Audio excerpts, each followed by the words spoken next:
Hello friends, my name is Khan and once again welcome back to my YouTube channel Karim classes. दोस्तों, आज के इस video में हम डिस्कस करेंगे क्लास 12th की फ्लेमिंगो बुक का सेकंड चैप्टर जिसका नाम है लॉस्ट स्प्रिंग, और उस चैप्टर के सेकंड पार्ट जो कि एक मुकेश नाम के लड़के के बारे में था जो कि एक मोटर मैकेनिक बनना चाहता था। इस पार्ट की डिटेल समरी और इस चैप्टर से रिलेटेड जो मोस्ट इंपॉर्टेंट क्वेश्चन है वो आज के इस वीडियो में मैं आपके साथ शेयर करने वाला हूँ, डिस्कस करने वाला हूँ। और दोस्तों, मैं आपको विश्वास दिलाना चाहूँगा, अगर एग्जाम में इस चैप्टर से रिलेटेड कोई भी क्वेश्चन पूछा जाता है तो आज के इस वीडियो के बेस पर ईजिली आप अपना आंसर कर पाएंगे।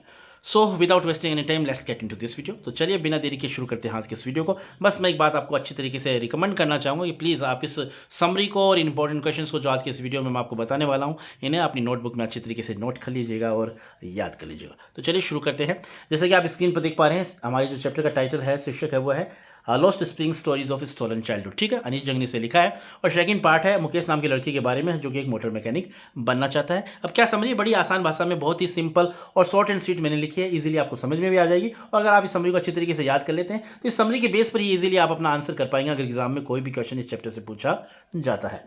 तो देख लेते हैं समरी। ये देखते हैं।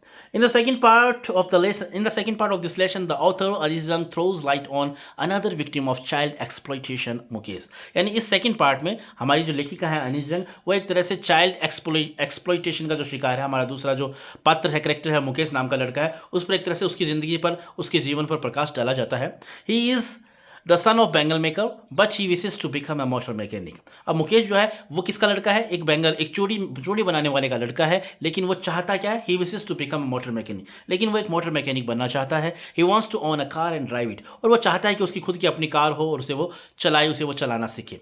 Mukesh lives in Firozabad with his family. Mukesh अपने परिवार के साथ फिरोजाबाद में रहता है। Firozabad is well known for its glass blowing industry, और फिरोजाबाद जो है वो किस चीज़ के लिए प्रसिद्ध है? ग्लास ब्लोइंग इंडस्ट्री के लिए। अब ग्लास ब्लोइंग इंडस्ट्री वो होती है जहाँ पर कांच को गलाकर सामान बनाया जाता है, कांच को गलाकर जो चीज़ें बनाई जाती हैं, जहाँ पर ऐसे कारखाने होते हैं तो उन्हें बोलते हैं ग्लास ब्लोइंग इंडस्ट्री। ठीक है। Mukesh whole family is engaged in making bangles, और मुकेश का पूरा परिवार जो है वो चूड़ी बनाने के काम में व्यस्त है, यानी चूड़ी बनाने का काम करता है। They think that it is their destiny that they are born into the caste of bangle makers, और वो भी ऐसा मान बैठे हैं कि ये उनका भाग्य है कि वो जो है एक तरह से चूड़ी बनाने वाली की जाति में पैदा हुए हैं और यही उनका भाग्य है। इन चूड़ी बनाने का काम करना ही उसका उनका भाग्य है। They couldn't do anything else, वो इसके अलावा दूसरा काम नहीं कर सकते हैं। Many children are engaged in making bangles and many of them have lost their eyesight, और कई बच्चे जो हैं इस चूड़ी बनाने के काम में व्यस्त हैं, और कई बच्चे, इन्हीं में से कई बच्चे हैं जो ये काम करके उन्होंने अपनी आंखों की रोशनी खो दी है। ठीक है, अब आगे क्या बताया गया?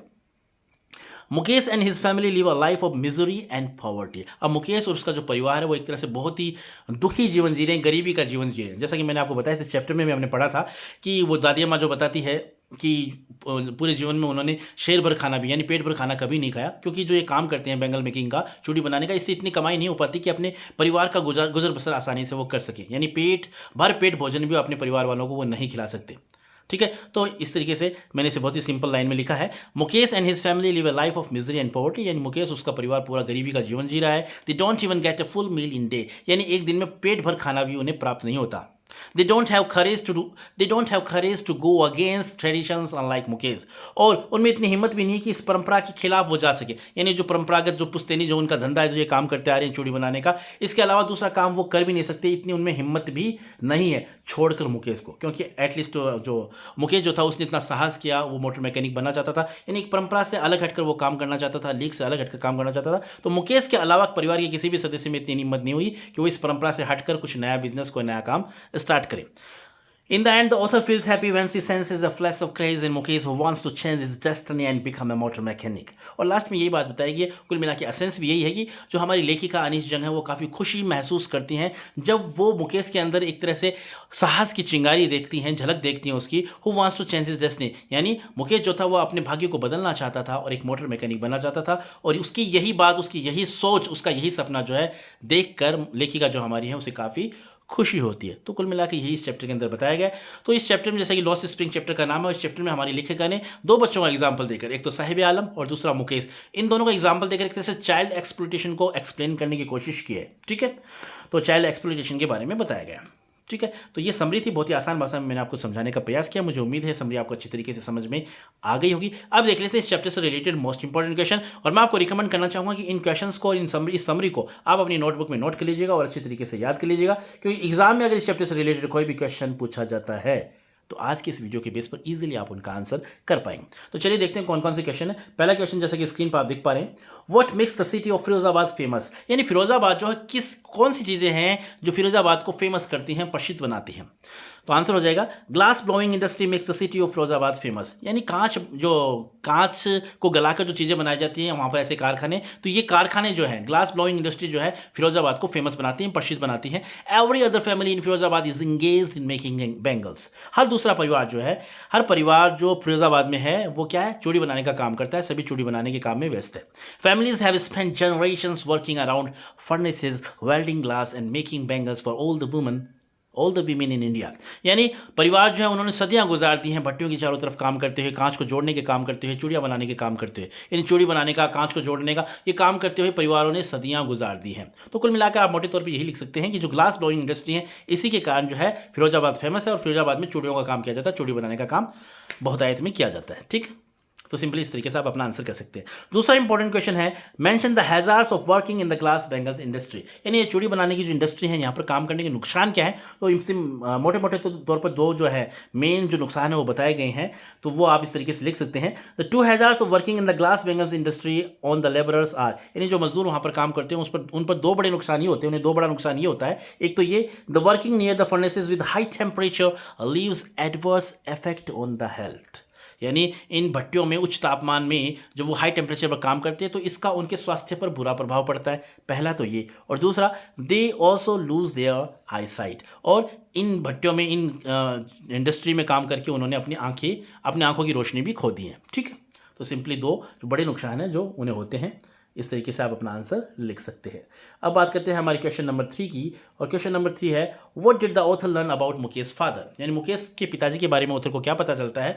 तो इसका आंसर सिंपली आप इस तरीके से लिखेंगे, he was a poor hard working bangle maker who failed to renovate his house and send his two sons to school, यानी बेचारा काफ़ी गरीब था, कठोर परिश्रम करने वाला था, चूड़ी बनाने का काम करता था, लेकिन इतनी भी कमाई नहीं होती थी कि वो अपने घर को रेनोवेट कर सके, यानी उसकी मरम्मत करवा सके, अपने दो बेटों को स्कूल भेज सके।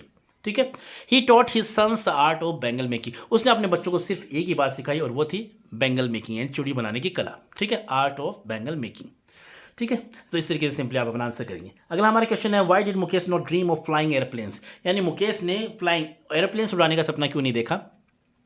सिंपली आंसर इस तरीके से करना आपको, Mukesh had seen motors cars and he wanted to be a motor mechanic, यानी मुकेश ने अपनी गलियों में सिर्फ कार मोटर्स ही देखी हैं और वो एक मोटर मैकेनिक बनना चाहता है। To be a pilot was beyond his thoughts and only few aeroplanes flew over Firozabad, और पायलट बनना उसकी समझ से परे है, उसकी सोच से परे है, क्योंकि उसने नामात्र के, यानी बहुत ही उसके जो एरिया में फिरोजाबाद में बहुत कम हवाई जहाज उड़ते हैं, बहुत कम हवाई जहाज उड़ते हुए नजर आते हैं, बस उसने अपनी गलियों में कारों को, मोटर गाड़ियों को ही देखा है, इसलिए वो एक मोटर मैकेनिक बनना चाहता है। ठीक है, अब देख लेते हैं लास्ट क्वेश्चन, और इंपॉर्टेंट क्वेश्चन है एग्जाम के एतबार से, ये रहा, what are the reasons that are responsible for bangle makers plight, यानी चूड़ी बनाने वालों की जो दयनीय स्थिति है उसके लिए कौन से कारण हैं जो जिम्मेदार है। तो सिंपली आप इस तरीके से अपना आंसर लिखेंगे, bangle makers are victim of middle man and money lenders, यानी जो मनी लेंडर्स हैं, सूदखोर हैं, बिचौलिए, इनका वो शिकार बन गए हैं। Since their birth they find themselves unable to do anything different, यानी जन्म से ही, बचपन से ही उन्हें बात, यानी वो अपने आप को कोई दूसरा काम नहीं कर पाते, दूसरा अपने आप को ये पाते हैं कि वो दूसरा काम नहीं कर सकते। ठीक है, they find themselves unable to do anything different, यानी कुछ अलग हटकर, कुछ परंपरा से अलग हटकर, लीक से हटकर वो काम नहीं कर पाते, अपने आप को अक्षम पाते हैं, वो है ना, समर्थ नहीं पाते दूसरा काम करने के लिए। They always live in the perpetual state of poverty, hunger and helplessness, और हमेशा अपने आप को एक तरह से गरीबी की स्थायी अवस्था में, भूख में, असहायता के रूप में अपने आप, यानी एक तरह से अक्षमता के रूप में अपने आप को वो पाते हैं। ठीक है, मजबूर के रूप में अपने आप को पाते हो। If any one of them tries to attempt for freedom and other work, please beat them and put them into jail, और अगर इनमें से कोई कोशिश भी करता है आज़ादी के लिए, कोई दूसरा काम करने के लिए, लीक से हटकर, परंपरा से हटकर अगर कोई दूसरा काम करना चाहता है तो पुलिस उन्हें पीटती है और जेल में डाल देती है। This has killed their capacity to take any initiative, और इस कारण उनमें जो कैपेसिटी थी कुछ नया करने की, कुछ सपने देखने का जो सामर्थ्य था उनका, वो खत्म हो चुका है, मर चुका है। They find themselves surrounded with apathy of government and society, और इस तरीके से वो अपने आप को सरकार और समाज की उदासीनता से घिरा हुआ पाते हैं। तो ये कुछ कारण हैं जिनके कारण जो उनकी दयनीय स्थिति के लिए जिम्मेदार है। ठीक है, तो ये थे 5 क्वेश्चन और समरी जिन्हें मैंने बहुत ही आसान भाषा में आपको समझाने का प्रयास किया है और मैं आपको रिकमेंड करना चाहूँगा इन क्वेश्चंस को, समरी को आप अपनी नोटबुक में अच्छी तरीके से कर लें, याद कर लें। अगर एग्जाम में इनसे कोई क्वेश्चन पूछा जाता है इस चैप्टर से तो यकीन मानिए दोस्तों आज की इस वीडियो से बाहर कुछ नहीं आने वाला है। Okay, so this is all about the video. I hope you like this video, and if you did, please give it a like and share with your friends and siblings, while especially in 12th class. And once again, thank you so much for watching this video till the very end. See you soon in next video. Till then, take care of yourself. Keep watching, keep growing, keep learning, keep smiling. Once again, thank you. Have a nice day.